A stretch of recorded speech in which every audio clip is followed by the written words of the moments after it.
Ayan po, magluto po tayo ngayon ng isda na kinamatisan. Ito po ang bawang, ito po ang sibuyas, ito po ang luya, ito po ang Nor chicken cubes, paminta at henebre o luya. Ito po ang ating asin, ito po ang ating mantika. Ayan po. Ayan, ito po ang ating mantika. Ayan po. O ang dami po ng kamatis kasi yan po ang magluluto sa kanya. Konting sabaw lang po ang ilalagay natin pero maraming kamatis. Kaya pwede nga tawagin itong kamatis na inisdaan. Pero ang tawag ko po dito ay isdaan na kinamatisan. Ayan po ang ating lulutuin ngayon. Ayan po. Initin na po natin yung ating kasirola. Ayan po.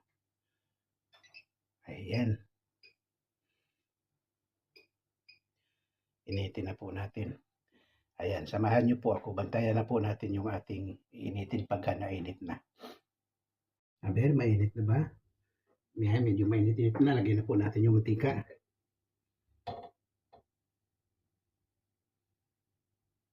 Konting mantika lang po. Ayan.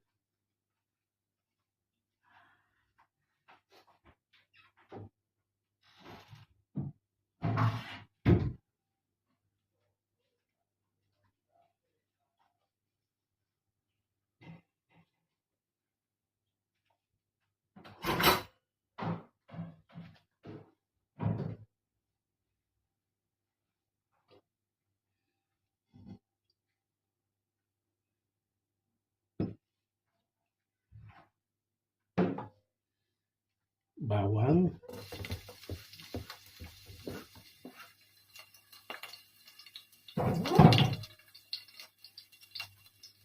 Luya. Lagyan na po natin yung luya. Ayan.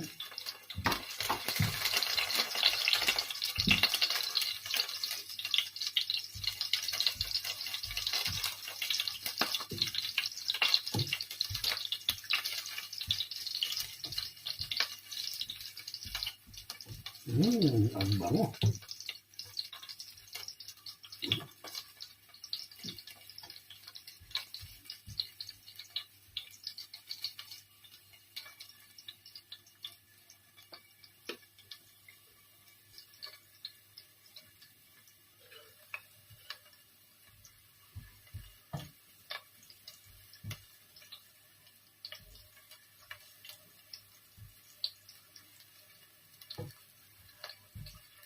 Lagay na po natin ang sibuyas.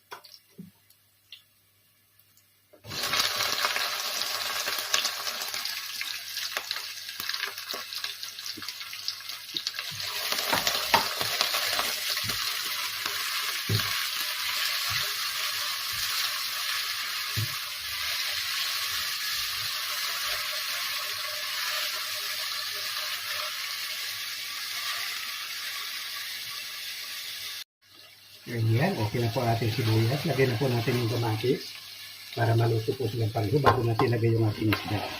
Ayan.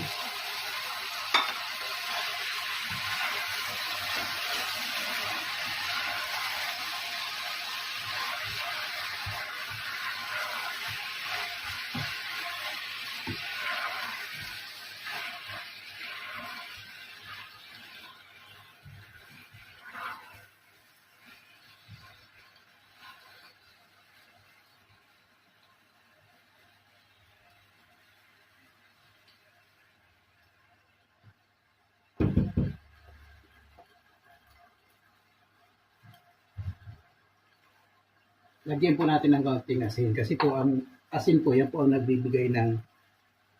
nagkakapagbigay ng hugo sa kamatis para lumabas po yung hugo. Kunti lang po kasi mamaya titimpla naman natin siya ulit. Kaya para makapagbigay po ng hugo yung kamatis. Saka natin ilalagay yung isda kapag naglabas na po siya ng hugo. Ayan.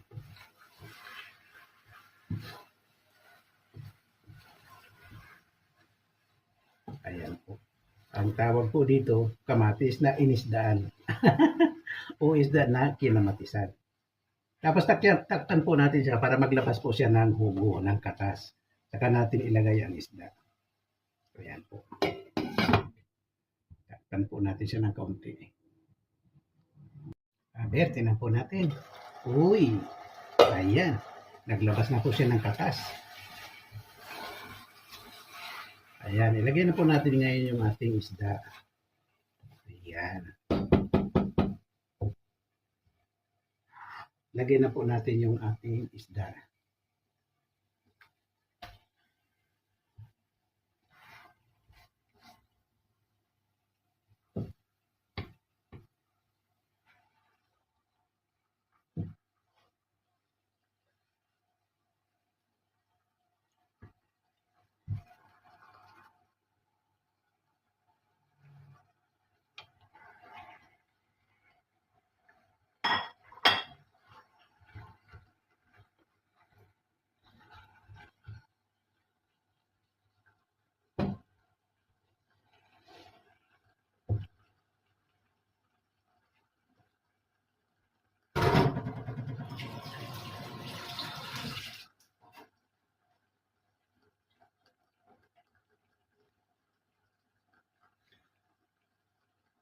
Ayan po, lagyan na po natin ng paminta. Ayan po.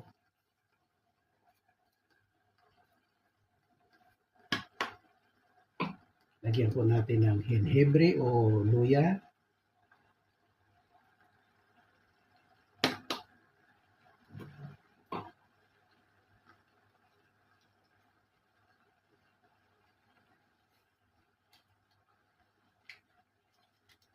Lagyan na rin po natin yung chicken cubes. Ayan. Lagyan na rin po natin ng kaunting asin. Ayan.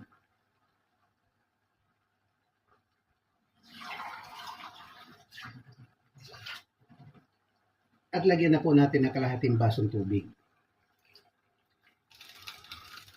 Ayan, kalahating basong. Hindi nga naubos yung kalahati kasi medyo nagkatas po ng marami yung ating kamatis. Ayan, yan po ang makakaluto sa kanya ngayon. Ayan po. Yung kamatis po ang makakaluto sa kanya at saka yung kaunting tubig. Ang katas po ng sabaw niyan, muy rico. Dahil po sa kamatis. Ayan po. Takpan po natin at hintay-hintayin po natin siya. At ibaba po natin ng kaunti ang kanyang apoy, ang kanyang lakas. Medyo hit po para pagka alalay lang po ang luto. Ayan po. Ayan. Pag po muna natin itago ang asin, baka kailanganin po natin mamaya. Kasi konti lang po yung tinimpla natin. Ayan po, bantayan po natin siya. Aber, tingnan na nga natin kung ano na nangyari. Uy, mukhang na marami ang sabaw. Aber, tingnan nga po natin kung ano ang sabaw.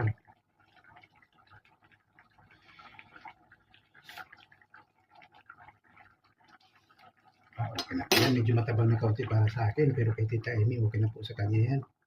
Kasi po, pagka maalat, masasabon tayo. Naligo na po ako kahapon. Kung sasabunin niya ako ngayon, magkakadoble po ang sabon.